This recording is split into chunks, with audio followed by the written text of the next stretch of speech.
اعبدوا الله ولا تشركوا به شيئا وبالوالدين إحسانا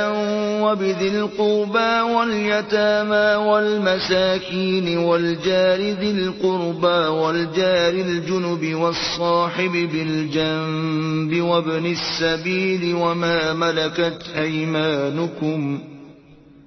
إن الله لا يحب من كان مختالا فخورا۔ اور اللہ ہی کی عبادت کرو اور اس کے ساتھ کسی چیز کو شریک نہ بناؤ، اور ماں باپ اور قرابت والوں اور یتیموں اور محتاجوں اور رشتہ دار ہمسایوں اور اجنبی ہمسایوں اور رفقائے پہلو یعنی پاس بیٹھنے والوں اور مسافروں اور جو لوگ تمہارے قبضے میں ہوں سب کے ساتھ احسان کرو کہ اللہ احسان کرنے والوں کو دوست رکھتا ہے اور تکبر کرنے والے بڑائی مارنے والے کو دوست